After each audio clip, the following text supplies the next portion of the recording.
හරි ඕන වෙනවා මේ සෝතාපන්න වෙන්න. ඒක සත්‍ය හොයන්න. සෝතාපන්නය කියන එක තේරුම තමයි සත්‍ය හොයන්න. යනකොට සත්‍ය හම්බ වෙන පළවෙනි අවස්ථාව. සත්‍ය මුණ ගැහෙන පළවෙනි අවස්ථාව. ඔයාලා එකපාර පූර්ව නිගමනයට එනවා මෙයා හරිම හොඳයි. මෙයා හරි ඇයි මෙයාට දැන් උදව් කරන එක විතරයි මෙයාගේ දැන් අර කළු පාට දැන් එකට ඉන්නකොට තේරෙනවා හාපෝ මේ මොකෙද්ද මේ කවුරු හරි ඇවිල්ලා යාගේ බෑක් සයිඩ් එක කියනවා. මම ඒ ගැන දුක් වෙනවද? නෑ මම යාගේ හොඳ පැත්තක් දන්නවා. එතකොට මම කොතනද ඉන්නේ? දැන් ඔයා රීසෝ එක පැත්තක විතරක් ගිහිල්ලා මාඩි වුණොත් මෙහෙම සමබර රීසෝ එක මොකද්ද වෙන්නේ? පුක ගිහිල්ලා බිම යනවනේ.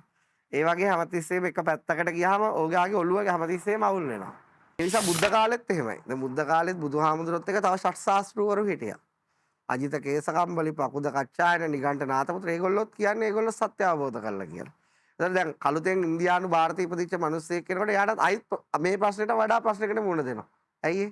එයාට හිතා ගන්න බෑ බුදුහාමුදුරුවෝ ඇත්ත කියනවද, අරයා ඇත්ත කියනවද, මෙයා ඇත්ත කියනවද කියලා හිතා ගන්න බෑ. Mind reset. සරණයි හැම දිනාටම. දැන් මේ ඔයාලා ඉන්නේ මේ තරුණ කාලේ. දැන් අපි පළවෙනි පොයට කරපු වැඩසටහනත් ගොඩක් තරුණ ළමයි මම හිතන්නේ 12000කට අධික ප්‍රමාණයක් බලලා තිබුණා.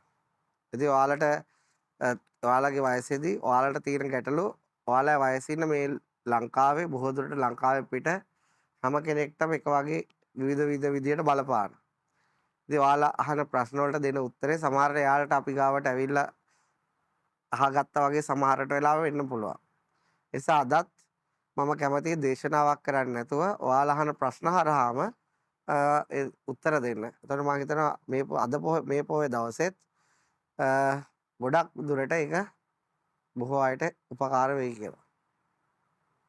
අවසරයි ස්වාමීන් වහන්සේ. ස්වාමීන් වහන්සේ ගියවර දේශනයේදී දේශනා කරා ස්වාමීන් වහන්සේ සතුට හොයන්න ජීවිතේ බිඳුවෙන්ම පටන් ගත්තේ කියලා. එතකොට ස්වාමීන් වහන්සේ ජීවිතේ ඒ සතුට හොයන්න පටන් ගද්දී කසාවත විතරයි, සිවුර විතරයි තිබුණේ කියලා කිව්වා. එතකොට අපි ගිහියෝ හැටියට අපිත් සතුට හොයන්න පටන් ගන්න නම් අපිත් අනිවාර්යෙන්ම මහාන වෙන්න ඕනේද කියන ප්‍රශ්නේ තමයි මට අහන්න ඕනේ. ඒක තමයි. මෙහෙමයි. අනිවාර්යයෙන්ම මහාන වෙන්න ඕන කියලා දෙයක් නැහැ. දැන් මහානකම කියන්නේ ඒ කියන්නේ වෙනම සත්‍ය ගවේෂණයටම නිර්මාණය වෙච්ච තැන. දැන් අපි නාසයකට විද්‍යාඥයෙක් වෙලා යන්නේ. දැන් නාසයෙන් කරන කාර්යය තමයි මේ අභ්‍යවකාශ ගවේෂණය අභ්‍යවකාශ තියෙන තොරතුරු හොයාගන්නේ. ඒතර අපේ රටේ ඉගෙන විද්‍යාව එහෙම ඉගෙන ගත්ත ළමයෙක් ඉන්නවා නම් ඒකට සමානට වෙලාවට ඒ ගවේෂණය කරන්න එතෙන්ටම යන්න වෙනවනේ. ඒ අයත් එක්ක සම්බන්ධ වෙන්න. අර ලංකාවේ ඉඳන් කරන්න බෑනේ එතන තමයි පරිශනාගාරය හදලා තියෙන්නේ. දැන් අපි දන්නවා ඒතර මේ ළමයි කොච්චර මහන්සිලා යනවද කියලා. ඇයි එතන ඒකට අවශ්‍ය සියලු නිර්ණායකයන් හදලා තියෙන ගවේෂණය කරන්න අවශ්‍ය බොහෝ කාලයක් තිස්සේ. ඒ වගේ තමයි මහාන වෙන තැනදීත් මහාන වුණා කියලා හැමතැනම මහාන වුණා නෙවෙයි. යම් තැනක ධර්මයේ තියෙන තැනක මහාන වුණොත් එයාට පුළුවන් සමගගේ මනස ගවේෂණය කරන්න ඉගෙන ගන්න. ඒක නිසා මහාන වුණාම ධර්මයේ දන්න කෙනෙක් ගාව ධර්මය අවබෝධ කරගත්ත කෙනෙක් ගාව මහාන වුණොත් ලොකු chance එකක් තියෙනවා. එයාටත් එයාගේ හිත ගවේෂණය කරන්න උදව්වක් ගන්න. එතකොට මහාන වීමේ platform එක තුළ තමන්ගේ ජීවිත කාලේ ලොකු උදව්වක් වෙනවා. දැන් අපි සාමාන්‍ය ගිහියෙක් වශයෙන් හිටියොත් ආහාර පාන හොයන්න ඕනනේ. ඒකට මහන්සි වෙන රස්සාවක් කරන්න ඕනේ. ඒතකොට එයාට ඒකට කාලය යනවා. ඒ වගේම එයාට ගොඩක් වගකීම් තියෙනවා. එතකොට එයාට එයාගේ මනසට එකෙල්ලේම ફોකස් කරගන්න ටිකක් අමාරු ගතියක් තියෙනවා. සිහිය පිහිටව ගන්න. නමුත් මහාන වුණාම එහෙම කාටවත් අපි රස්සාවක් කරන්න බැඳිලා නැහැ. අපිට අවශ්‍ය නම් කාට හරි උදව් කරන්න පුළුවන්. ඕන අපි ගැන හොයා ගන්න පුළුවන්. ඒතර අපිට පාත්‍රය අරන් ගියොත් අපිට කැම ටිකක් හම්බ වෙනවා. ඒ නිසා මේ කාලේ ස්ථානේ ඒක හැදිලා තියෙන මුළු සත්‍ය ගවේෂණය සඳහා ඒක ඉතින් ලොකු වැදගත්කමක් තියෙනවා. ඊළඟ කාරණේ තමයි සත්‍ය ගවේෂණය කරනකොට පියවර ගණනාවක් තියෙනවා. ඒක තමයි අපි එකට කියනවා සෝතාපන්න, සක්‍රුදාගාමි, අනාගාමි, අරිහත් කියලා. මොකද්ද? සෝතාපන්න, සක්‍රුදාගාමි, අනාගාමි, අරිහත්. අරිහත් කියලා කියන්නේ පරිපූර්ණ වශයෙන් ගවේෂණය කළ අවසන් කරන එක. එයා පරිපූර්ණ වශයෙන්ම මනස අවබෝධ කරලා ඉවරයි. අනාගාමි කියලා කියන්නේ 75ක් විතර ඉවරයි. 100ට සක්‍රුදාගාමි කියන්නේ 50ක්. ඒ කියන්නේ මනස පිළිබඳව අවබෝධ කරගෙන මනස නිවිලා යම් ප්‍රමාණයකට. සෝතාපන්නයි කියන්නේ මනස එහෙම ලොකුවට නිවිලා නැහැ. හැබැයි එයා දන්නවා නිවීම කියන්නේ මොකද්ද කියලා. එතකොට සෝතාපන්න භාවය, සක්‍රුදාගාමි භාවය, අනාගාමි භාවය ගිහි ගෙදරින් ඉඳන් උනත් කෙනෙක්ට ප්‍රත්‍යක්ෂ කරන්න පුළුවන්. හරිද? එහෙම තමයි බුද්ධ කාලෙත් උනේ. හැබැයි අර අතෙන්දි ලොකු ගවේෂණයක් කරන්න ඕනනේ. ඒ කියන්නේ මේ මනස පරිපූර්ණ වශයෙන් අවබෝධ කරගන්න. එතෙන්දී එතකොට පැවිදි වීම තමයි ගොඩක්ම ලේසි. එතකොට දැන් ඔයාලට පැහැදිලි. එතකොට ඔයාලගේ මේ තරුණ කාලේ ඔයාලා මේ කරන්න ඕනේ මේකයි. දැන් මෙතෙන්දී කරන්න ඕනේ මොකක්ද සෝතාපන්න භාවය කියලා හොයන්න ඕනේ. මොකද්ද සෝතාපන්න වෙනවා කියන්නේ? දැන් ඒක ගෙදරදිත් කරන්න පුළුවන් නේ. මොකද්ද සෝතාපන්න වෙනවා කියන්නේ? එතකොට ඇත්තටම කෙනෙක් රහත් වෙන්න මහන්සි වෙන්න ඕනේ නැහැ. බුදුහාමුදුරුවෝගේ කෙනෙක් එකම එක්තරා බුද්ධිමත් දෙවියෙක් ඇවිල්ලා අහනවා භාග්‍යවතුන් වහන්සේ කෙනෙක් හිස ගිනි ගත්තොත් ඒ ගින්න නිවන්නේ නැතුව රහත් අනාගාමී වෙන්න හරි රහත් වෙන්න හරි මහන්සි වෙන්න ඕන නේද කියලා. ඒත් බුදුහාමුදුරුවෝ කියනවා නෑ නෑ එච්චර කලබල වෙන්න ඕනේ නෑ. කෙනෙක් හිස ගිනි ගත්තොත් ඒ ගින්න නිවන්නේ නැතුව සෝතාපන්න වෙන්න තමයි මහන්සි වෙන්න ඕනේ. ඇයි ඒ? ඒ සෝතාපන්න භාවයට පත් වෙනකන් කෙනෙක් ඇත්තටම යථාර්ථය කියන්නේ මොකක්ද කියලා ස්පර්ශ කරන්නේ නැහැ. ඒ තාක්කල් එයා මුලාව තමයි යථාර්ථයක් කියලා හිතාගෙන. යම් දවසක යම් මොහොතක තමන්ගේ මනසේ අත්දැකීම හම්බුනාට පස්සේ තමයි කෙනෙක්ට ජීවිතේ තේරෙන්නේ ඇත්ත මොකද්ද බොරුව මොකද්ද කියලා. ඒකෙන් තමන්ට මේ රාග, දේශ ඒවා නැති වෙන්නේ නැහැ. සෝතාපන්නයි කියලා කියන්නේ එයා දන්නව ජීවිතේ යථාර්ථය මොකද්ද මුලාව මොකද්ද කියලා. ඒතකොට එයාගේ ජීවිතේ පරිපූර්ණ නිදහසට ඩ්‍රයිව් කරන්න ඕන පාරක් දන්නවා. දැන් ඉන්න තැනක් දන්නවා. ඒක හරියට මේ වගේ. අපි අන්ධකාරයක ඉන්නවා. එතන හරිම කළුවර රාත්‍රියක්. මහ ඝන කැලේක ඉන්නේ. එකපාරටම විදුලියක් කොටනවා. එතකොට අපිට මොකද්ද වෙන්නේ? අපිට මහ විදුලියක් කොටනකොට මොකද්ද වෙන්නේ? අපිට එක සුළු වෙලාවකට ආලෝකයකින් පේනවා අපි දිශාවක් අපි කොහාටද මේ කැලෙන් එළියට යන්න ඕන කියලා. බැරි වෙලාවත් ඒ විදුලිය කෙටුවේ නැත්තම් අපිට එහෙම පාරක් හොයාගන්න විදියක් නැහැ.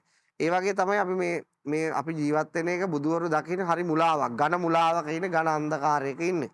ඒ නිසා පාර අපේ ජීවිතේ මොන විදියට හිතුවොත්ද මොන පැත්තට ගියොත්ද මොන මාර්ගය වැඩුවොත්ද අපේ හිතට නිදහස ගේන්න පුළුවන් සතුට ගේන්න පුළුවන් කියලා මිනිස්සුන්ට හරි තේරුම් ගැනීමක් නැහැ. හැබැයි යම් අවස්ථාවක අර විදුලියක් කොටන්න වගේ Tamanට ඒ මනස පිළිබඳව වැටහීමක් Taman තුළින් ඇති වුණොත් අන්න එයා දන්නවා මම මේ පාරේ තමයි මගේ නිදහස කරා යන්න ඕන. මම මේ පාරේ ගියොත් තමයි සත්‍ය හම්බ වෙන්නේ. මේ පැත්තට ගියොත් මෙහෙ මුකුත් පාරක් දැක්කේ නැහැ. මෙහෙ තව මුලා වෙන පැත්තක් විතරයි. අන්න ඒ වගේ එකක් තමයි සෝතාපට්ටිය කියලා කියන්නේ. එතකොට ඒක ඕන තරම් අදකත් මගේ බණ අහලා ඕන තරම් ගිහි ගෙදරත් ඉන්න ඒක අවබෝධ වෙච්ච මිනිස්සු. එතකොට ඔයාලා තරුණ ළමයි වශයෙන් මහන්සි වෙන්න ඕන රහත් වෙන්න ඒක ඔයාලගේ පෞද්ගලික කැමැත්ත. නමුත් ඔයාලට ඉන්න තැන ඉඳගෙන උනත් අපි වගේ කෙනෙක්ගෙන් උදව් ගත්තාම ඒ දහම ප්‍රත්‍යක්ෂ කරගන්න ලේසි වෙනවා. හරි. ඔයාලට පැහැදිලිද?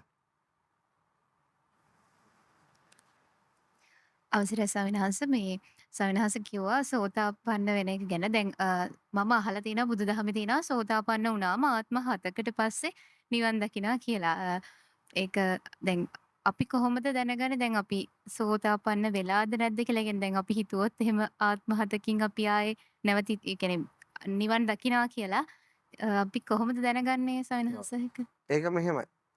තාගේ පළවෙනි ප්‍රශ්නය තමයි අපි කොහොමද දැනගන්නේ සෝතාපන්න වෙලාද නැද්ද කියලා. සෝතාපන්නයි කියන්නේ මොකද්ද කියලා ඉස්සෙල්ලා තේරුම් ගමු. එතකොට Tamanටම හොයාගන්න පුළුවන් සෝතාපන්නයිද නැද්ද කියලා. හරිද? දැන් මේ ලෝකේ දැන් මෙහෙම මේ දැන් බලන්න මේ ලෝකේ තියෙන ධර්ම ග්‍රන්ථ බුදු දහමට විතරක් අදාළ පොත්පත් කොච්චර තියෙනවද? කොච්චර තියෙනවද කියලා හිතන්න. දැන් බුදු දහම ගැන බුදුහාමුදුරුවෝ ගැන තව අය භාවනා කරපු අය ගැන හාමුදුරුවෝ ලියපු පොත්පත් කොච්චර තියෙනවද? කොච්චර තියෙනවද? තවල නැදිමාලේ බෞද්ධ මධ්‍යස්ථානයට ගිහිල්ලා තියෙනවා. තට්ටු 7ක් විතර පොත් පුරවලම තියෙනවා. ඒ ඔක්කොම බෞද්ධ පොත්පත්. තායිලන්තේ බුරුමේ ජපානයේ ටිබෙටය භූතාන් ගියොත් ඒත් ඒ වගේම තියෙනවා. එතන ඒ හැමෝම එතකොට ඒ හැම එකකම ලියන්නේ බුදුදහමේ තියෙන සත්‍ය හොයාගන්න විදිහ එක එක්කෙනා ලියපු පොත්. ඒතර කාට හරි ඕන වෙනවා මේ සෝතාපන්න වෙන්න. ඒක සත්‍ය හොයන්න. සෝතාපන්නය කියන එක තේරුම තමයි සත්‍ය හොයන්න. යනකොට සත්‍ය හම්බ වෙන පළවෙනි අවස්ථාව. සත්‍ය මුණ ගැහෙන පළවෙනි අවස්ථාව. එතකොට දැන් කාට හරි එතකොට සත්‍ය හොයන්න මේ පෘථිවි තලයේදී වුණාම එයා කාට හරි විශ්වාස කරන්න එපා. දැන් අපි මොනවා හරි පක්ෂ විශ්වාස කරලානේ ඡන්දෙ දෙන්නේ. අපි දන්නේ නැහැ රට හදයිද නැද්ද කියලා. හැබැයි ඒගොල්ලෝ කියන ඒවා විශ්වාස කරනවා. ඒ වගේ අරවා ගිහිල්ලා කියුවාම එයාට හිතන මේක හරි කියලා නේ ඒව ප්‍රැක්ටිස් කරගෙන යනවා. ටික කාලයක් ගිහිල්ලා ඒක වැරදි කියලා වෙන එකක් ප්‍රැක්ටිස් කරලා. ඒන තරම් පොත්පත් ගුරුවරු ඉන්නවනේ. එතන මේ හැමතිස්සෙම සත්‍ය හොයන පුද්ගලයාට තියෙන අවුලක් තියෙනවා. ව්‍යාකූලත්වයක් පවතිනවා. මොකක් පවතිනවද? ව්‍යාකූලත්වයක්. ව්‍යාකූලයි. ඉතින් සත්‍ය හොයාගන්නවා කියලා එයා ආවට එයා මහා අර සාගරයකට වැටෙනවා වගේ මා හිතාගන්නේ මේ කවුරු නිසා එයා එකක් විශ්සයි. එතකොට ඔහම ඔන්නෝම කාලයක් තිස්සේ පොත්පත් කියලා බණ භාවනා කරගෙන යනවා. අවුරුදු 15ක් 16ක් ගියාම එයා දන්නේ නැහැ සෝතාපන්න මොකද්ද, සක්‍රුදාගාමි මොකද්ද. එයා ඊට පස්සේ මොකද වෙන්නේ? එයාත් පොතක් ලියනවා. එතකොට එයා ලියන්නේ එයාගේ අත්දැකීමනේ. ඒක කවුරු හරි අයිත් අලුත් කෙනෙක් එනවා සත්වයට. එයාගේ පොත කියවද එයාටත් හම්බ වෙලා නැත්නම් අර පොතෙන් මොකද්ද වෙන්නේ? එයාත් අවුල් වෙනවා. එහෙම එකක් මෙහෙ වුණා. මෙහෙ ආවා ඕස්ට්‍රේලියානු ඇමරිකානු ජාතික කාන්තාවක්. ඒ ආවේ එයාගේ පුතා කෑ ගහනවා කියලා ගොඩක් ස්පෙෂල්. එයා මේ හංගම ප්‍රදේශේ ගයක් අරගෙන ඉන්නේ. ඇවිල්ලා කිව්වහම මම ওই කතාව කිව්වහම එයා කිව්වා මටත් හරි මමත් අවුරුදු 15ක් විතර වෙනවා බණ භාවනා කරලා මමත් මේ ළඟදී පොතක් ලියලා පළ කරයි කියලා. හැබැයි මට එහෙම වහන්සේ කිව්වට පස්සේ තේරුණේ මට එහෙම අවබෝධයක් ඇත්තටම නැහැ කියලා. මම හිතුවා එතකොට ඔයාගේ පොත දැන් කවුරු හරි කිව්වොත් මොකද්ද වෙන්නේ? ඒ මිනිහ අවුල් වෙනවද නැද්ද? එයා දන්නේ නැහැ නේ ඒක ඇත්තද බොරුද කියලා. ඒ නිසා බුද්ධ කාලෙත් එහෙමයි. දැන් බුද්ධ කාලෙත් බුදුහාමුදුරුවොත් එක තව ෂට් ශාස්ත්‍රවරු හිටියා. අජිත කේසකම්බලි පකුද කච්චායන නිගණ්ඨ නාතපුත්‍ර ඒගොල්ලොත් කියන්නේ ඒගොල්ලෝ සත්‍ය අවබෝධ කරලා කියලා. ඒතර දැන් කළුතෙන් ඉන්දියානු ಭಾರತයේ ඉපදිච්ච මිනිස්සෙක් කෙනෙකුට එයාට අයිත් මේ ප්‍රශ්නෙට වඩා ප්‍රශ්නයකට මුහුණ දෙනවා. ඇයි එයාට හිතා ගන්න බෑ බුදුහාමුදුරුවෝ ඇත්ත කියනවද, අරයා ඇත්ත කියනවද, මෙයා ඇත්ත කියනවද කියලා හිතා ගන්න බෑ. හරිද? එතකොට සත්‍ය හොයන්න එන හැම කෙනෙක්ටම ඕගොල්ලෝ ඇතුළු කවුරුත් වලදන්නේ නැහැනේ මම අවබෝධ කරලාද නැද්ද කියලා. තව කවුරුවත් අවබෝධ පේන්නේ නැහැනේ අවබෝධය කියන එක. එතකොට මුල්ම ප්‍රශ්නේ තමයි මොකද්ද? ඒක දන්නේ නැහැ ඔයාලා. දැන් මම මේ කිව්ව නිසා තමයි ඒක හිතෙන්නේ. මෙහෙම ව්‍යාකූලත්වයක් පවතින. මොකක් පවතිනවද? ව්‍යාකූලත්වය.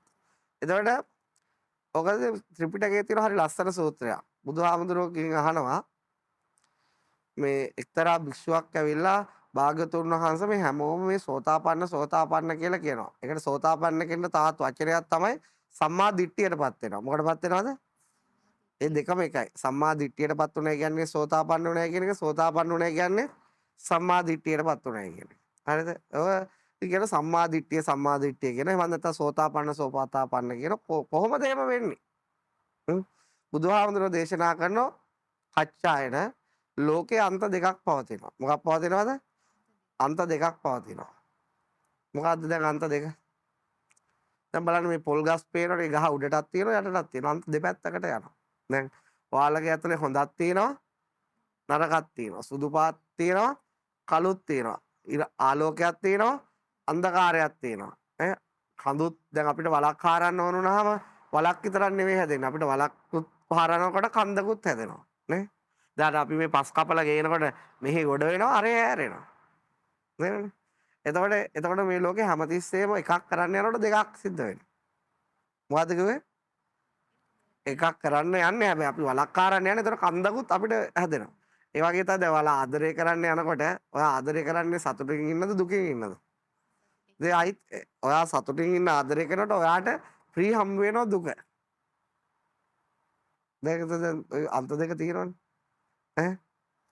ඔයාට දැන් ඔයා සතුටින් ඉන්න හැබැයි දුකින් තමයි ඉන්නේ. ඒතකොට දෙකක් තියෙනවා. හැමතිස්සෙම දෙකක් තියෙන නිසා ඔයා එකක් කරනකොට තව එකක් ඉබේ නිර්මාණය වෙනවා.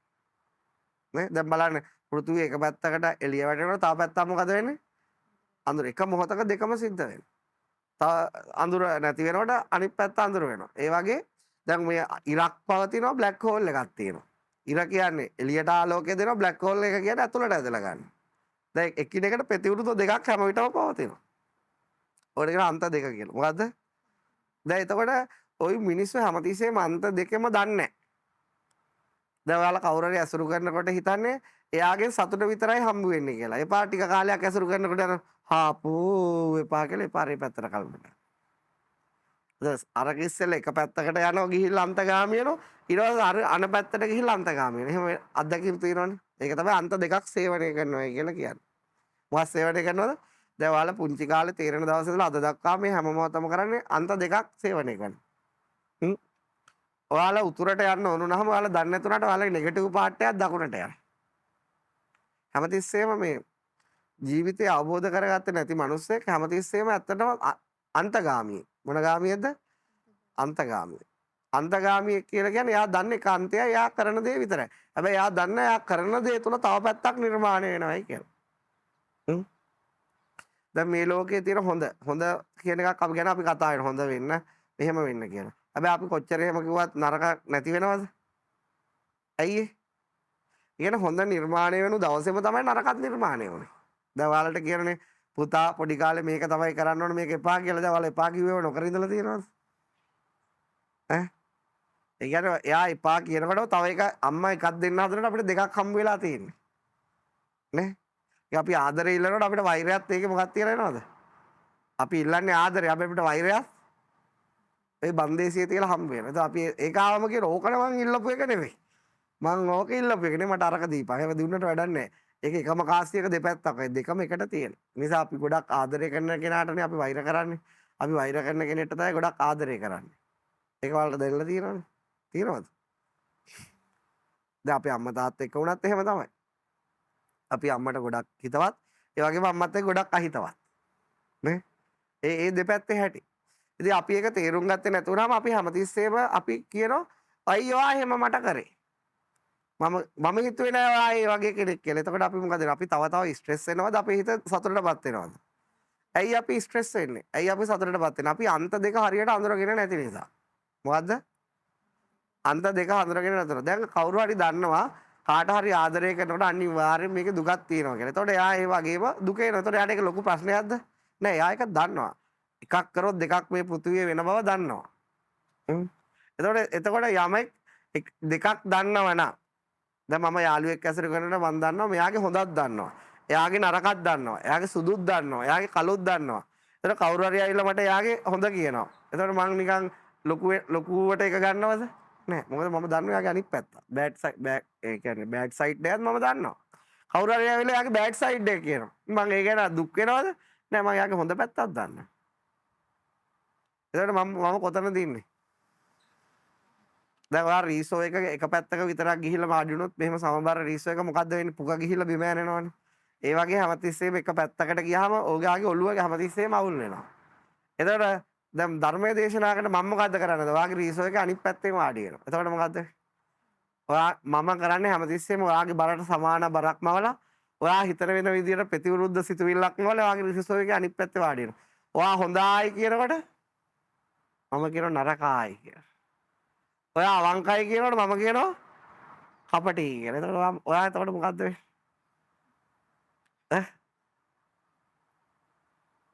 ඔයා කියනවා මට අවංකයි කියලා. මං කියනවා නෑ ඔයා කපටි කියලා ඒ ප්‍රමාණය. එතකොට ඔයා මොකද්ද වෙන්නේ? ඊට පස්සේ එයා කියනවා ඌ ඇත්තට වහන්සේ කිව්වේ කාරි මං කට නෑ මං කියනකොට ඔයා අවංකයි කියලා. එතකොට මොකද්ද වෙන්නේ? දැන් ඒ කියන්නේ දැන් තේරුණාද මං කියන එක? ඒ කියන්නේ ඔයා කිව්වනේ ඔයා අවංකයි කියලා. ඒ තරමටම කපටි. ඔයා කපටි නම් ඒ තරමටම අවංකයි. පැහැදිලිද? එතකොට මං වගේ මිනිහෙක් අන්දන්න බෑ. අන්දන්න බැරිය. මම මේ මනසේ රහස දන්නවා. ඒ නිසා කෙනෙක් මට දෙයක් කියනකොට එයා කියන දේ නෙමෙයි මම සවන් දෙන්නේ. එයාට සවන් දෙන්න බැරි තැන තමයි මට පේන්නේ. තේරුණා?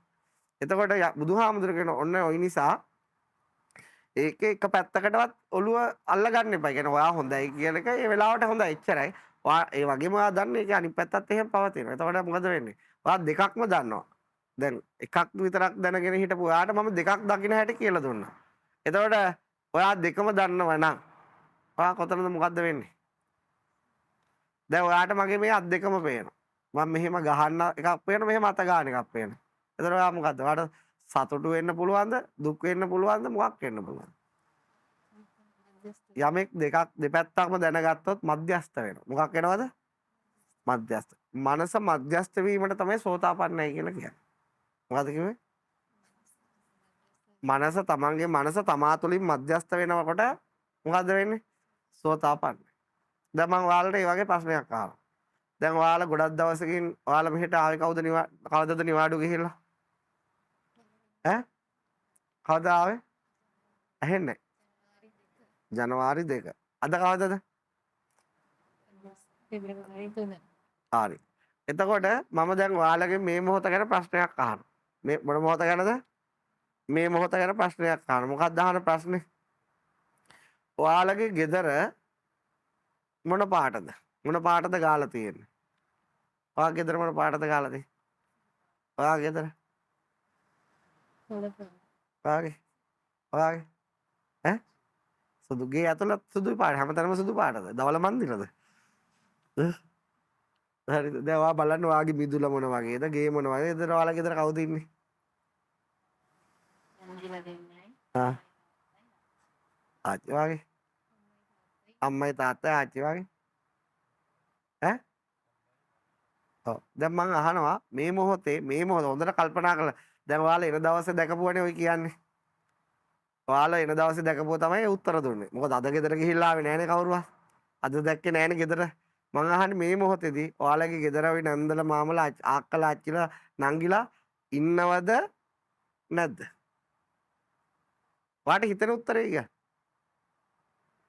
දැන් ඔයාලා අයිත් හොඳට අහන්න මම ඇහුවේ ඔයාලා ගෙදරින් එනකොට දැකපු ඔයාලගේ ගෙදර චිත්‍රයනේ මං අහන්නේ එතකොට මේ චිත්‍රය තියෙන්නේ කොහෙද ඈ දැන් ඒ ඔයාලා ගෙදරින් එනකොට දැකපු එක ඔයා දැන් මේ ගෙදර දිහා බලාගෙනද මට උත්තර දෙන්න ඔයාගේ ඔළුවේ තියෙන මතකයේ දිහා බලාගෙනද ඈ මොකක්ද දිහා බලාගෙනද උත්තර දෙන්න මතකයේ දිහා එතකොට දැන් ඔයාලට මේ වෙලාවේ පේන්නේ මමයි අර පොල් ගස් ටිකයි තමයි හරිද එතකොට ඔයාලා කොහොමද කියන්නේ මේ වෙලාවේ ඔයාලා ගෙදර තියෙනවද මේ පෘථුවිය උඩ නැද්ද කියලා තියෙනවයි කිව්වොත් නැති වෙන්නත් පුළුවන් මේ මොහොත වෙනකොට වෙන විනාශ වෙන්න පුළුවන් කොයිදි ගොඩක් තියෙනවනේ නැහැයි කිව්වොත් එතකොට ඒ වගේ ප්‍රශ්නකට උත්තර දෙන්නේ කොහොමද ඔයාලගේ හිතට මොකක්ද එන උත්තරයක් එනවද උත්තරයක් නැද්ද වචනයෙන් දෙන්න බෑ මොකද්ද එකක් තියෙනවා ඒක වචනයෙන් කියන්න තරම් වචනයක් ඇයි දැන් ඔයාට උත්තර දෙන්න බැරි ඒකට හරිම උත්තරයක් කාටවත් දෙන්න බෑ ඇත්තටම ඇයි ඒක දෙන්න බැරි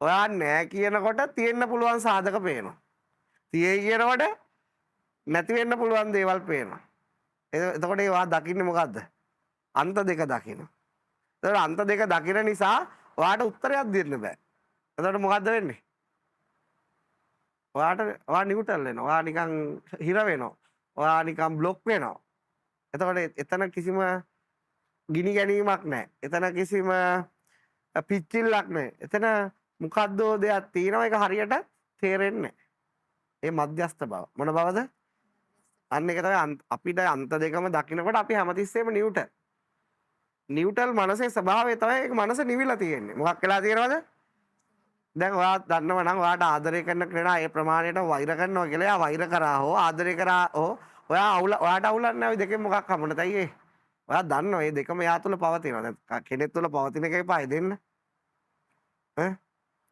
මං කියලාට තේරුණාද අන්න එක තමයි අර කච්චායන භික්ෂුවට බුදුහාමුදුරුවෝ කියන්නේ ඔය සාපේක්ෂතාවාදයේ ඕකෙන් පුළුවන් අයින්ස්ටයින් විස්තර කරපු සාපේක්ෂතාවාදයේ ඊට එහාට විස්තර කරලා දෙන්න. හරිද? මම එච්චර දුර කියන්නේ නැහැ. දැන් ඔයාලට ඔය කියන්නේ ජීවිතේට සෝතාපන්න වෙනවා. අන්න ඔය අන්ත දෙක බුදුහාමුදුරුවෝ කියන සේවනය කරන්න එපා. මොකක් කරන්න එපාද? සේවනය කරන්න එපා. ඒතකොට බුදුහාමුදුරුවෝ කියනවා මම ওই අන්ත දෙකේම නැහැ. මම මේ පැත්තෙත් නැහැ. මම මේ පැත්තෙත් නැහැ. මජ්ජේන තථාගතේන ධම්මං දේශේ. මම මැදින් තමයි ධම කියන්නේ. මොකද්ද කියන්නේ? මිඩල් පාත් එකක් මම දේශනා කරනවා. මිඩල් පාත් එකේ තියෙන වටිනාකම තමයි එතෙන්දී කෙනෙක් මධ්‍යස්ථ වුණාම හිත ගිනි ගන්නෑ. මොකක් වෙන්නේ නැද්ද? හිත නිවෙනවා. හිත නිවෙනවා. ඒක තමයි ඒ නිවෙන එකට තමයි කියන්නේ නිබ්බාණයටපත් වෙනවා කියන්නේ. නිවන් දකිනවා කියලා කියන්නේ ඒ යමා නිවන් සුව බොහෝ දුර නෙවෙයි කියලා දැන් බොහෝ දුරද තිබිලා තියෙන්නේ. බොහෝ දුර වා ළඟම හැම මොහොතකම තියෙන වා ඉච්චර දක්ෂ නැහැ. වාට ඉච්චර ගැඹුරු 100ක් නැහැ ඒක ස්පර්ශ කරන්න. යම් මොහොතක ගැඹුරු 100ක් ආවොත් ඔයාලට දැනෙනවා මේක තමයි මේ කියන්නේ කියලා. දැන් ඔයාලට කියන මං කියන්නේ පැහැදිලිද? දැන් ඒ නිසා මං කිව්වා දැන් මම ඔතෙන්දී ඔයාලට පොතක් පෙන්වන්නේ නැහැ. මං ඔයාලට ලියපු දෙයක් හොයන්න කියන්නේ. දැන් මං ඔයාලට හොයන්න කියන්නේ මොකක් ගැනද? ඔයාගේ මනස දිහා බලන්න කියන එක. මොකක් දිහා බලන්නද කියලා කියන්නේ? එතකොට මේ අන්ත දෙක පවතින එළියේද තමන්ගේ මනසේද? මනස. ඔයාලගේ මනස මෙහෙම දෙකට බෙදිලා තියෙන්නේ. දෙකට බෙදලා තියෙන්නේ. ඔයාලා හැමතිස්සෙම එක පැත්තකට අහු වෙනවා. බෙදිලා තියෙන මනස එක පැත්තකට ඔයාලා කියන මම හොඳට හොඳයි එහෙම කොහෙම වෙන්නේ එහෙම කියනෝනේ ඒ කියන්නේ ඔයාලා හොඳ කරොත් ඒකම කරන්න ගිහිල්ලා එපාර ඒකේ හිර වෙනවා ඒක එපාර කියලා වුණාට පස්සේ කෙලගෙන යන එපාර ඒක හිර වෙනවා අපි එහෙම නෙවෙයි ජීවත් වෙන්නේ අපි අවස්ථාවට විතරයි ජීවත් වෙන්නේ මොකද්ද වෙන්නේ දැන් අපිත් එක්ක ජීවත් වෙන මිනිස්සෙට අපි ඇත්තටම අර ඔයාලගේ අර ගෙදර ගැන අහපු ප්‍රශ්න වගේ තමයි තිත්තගල්ලේ ආමුදුරු හොඳයිද එතකොට මතක් කරන කෙලියා බැන්නා නීති දැම්මා නරකයිද යකෝ කන්නක් දුන්න බොන්නක් දුන්න අරවත් දුන්න මේකට මොකද්ද කියන්නේ දැන් තේරෙනවද අපේ ජීවිතේ කාටවත් හරියට උත්තරයක් දෙන්න බෑ. ඒ කියන්නේ අපිව කවදාවත් කොටු කරලා නිර්වචනය කරන්න බෑ කාටවත්.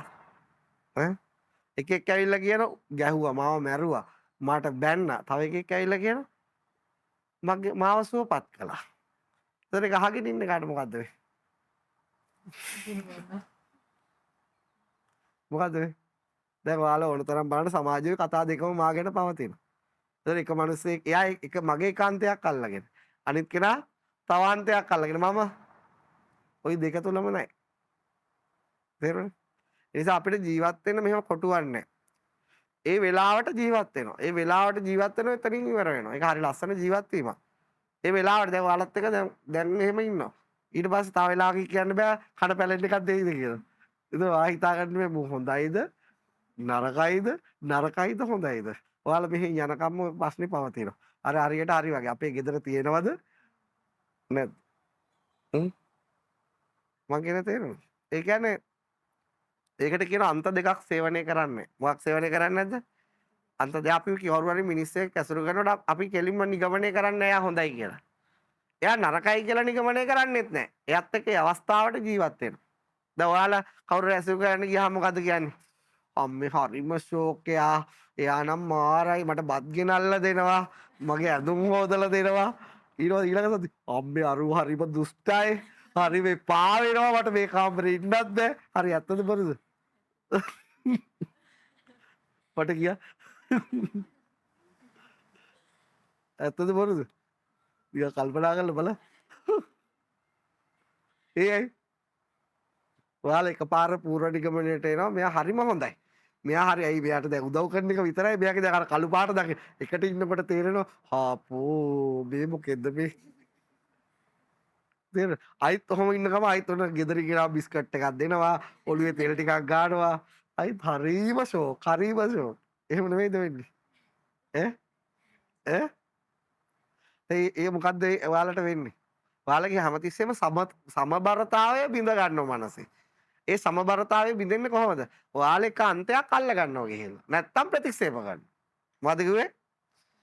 ඒ අන්තයක් සේවනය කරන විදි දෙකක් තියෙනවා. එකක් අල්ලා ගැනීම, එකක් ප්‍රතික්ෂේප කිරීම. ඔයා අල්ලගත්තත් අන්තගාමි, ඔයා ප්‍රතික්ෂේප කරත් අන්තගාමි. එතකොට ඔයා එක පැත්තක් විතරක් නම් ජීවිතේ දන්නේ එක්ක ඔයා අනිවාර්යෙන් මේකට ඇලෙනවා. නැත්තම් අනිවාර්යෙන් මේකට මොකද? ගැටෙනවා. Mind reset.